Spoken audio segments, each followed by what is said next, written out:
এবার আমি বেশ কিছুদিন ধরে একটা কমেন্ট বেশ ঘোরাঘুরি করছিল, দেখছিলাম যে তোমরা অনেকেই কমেন্ট করছো যে স্যার বাড়িতে বা ক্যামেরার পিছনে একটু প্রিপারেশন করে নিন, তারপর অঙ্কগুলো করান, তাহলে সুবিধা হবে। হ্যাঁ, কথাটা মন্দ নয়, আমি করতামও তাই আগে, একেবারেই ঠিক কথা।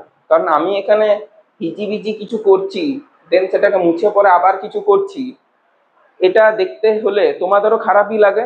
এটা তো আমিও ভেবেছিলাম এতদিন অবধি, এবং সেই অফ ক্যামেরার কাজগুলো আমি অন ক্যামেরা করতাম না। কিন্তু তোমাদেরই এই সবারই মন জুগিয়ে চলা হচ্ছে ঠিক ওই জ্যান্ত ব্যাংকে দাড়ি পাল্লায় ওজন করার মতো, ঠিক আছে? তো তোমাদেরই অনেকাংশ ছাত্রছাত্রীরা এর আগে কমেন্ট করেছিলে যে স্যার মনে হয় মুখস্থ করে এসে পরে অঙ্ক করে। তো তাহলে সেইটার জন্য ভাবলাম তাহলে আমি যেটা অফ ক্যামেরা যে কাজগুলো করি, যে প্রিপারেশন গুলো করি, যেভাবে সলভ করার অ্যানালিসিস করি, সেগুলো এখানেই করে দেবো বোর্ডে। চলো, কিভাবে করছি পুরো জিনিসটা তোমাদেরকে দেখাতে পারবো।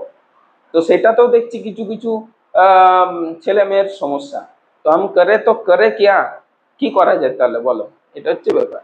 অঙ্ক সমাধান মানেটা হচ্ছে যে তোমাকে কিছু ডেটা গিভেন থাকে, গিভেন ডেটা দেওয়া থাকবে, কিছু প্রদত্ত তথ্য যেটাকে বলা হয়। নিডের চেয়েও বড় এটা ভালো লেখা যেতে পারে আস্ক। এটা তোমাকে জিজ্ঞেস করা হয়েছে, আস্ক ডাটা। এই দুটোর মধ্যে যে একটা বন্ধন তৈরি করে, ये बंधन तो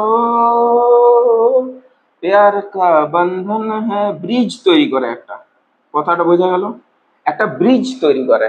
সেই ব্রিজটা কে তৈরি করে জানো? সেই ব্রিজটা তৈরি করে ফর্মুলা।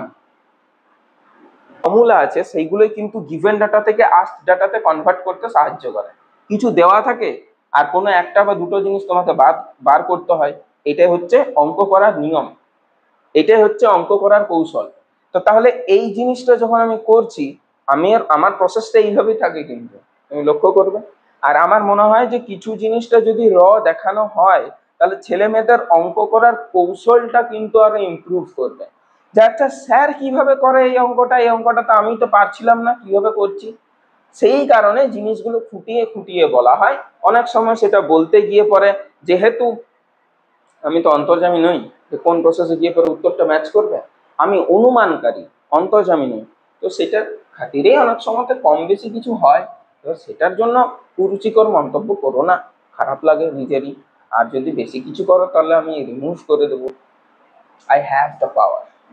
তো যার কাছে পাওয়ার থাকবে সে তার ব্যবহার অপব্যবহার তো করবেই।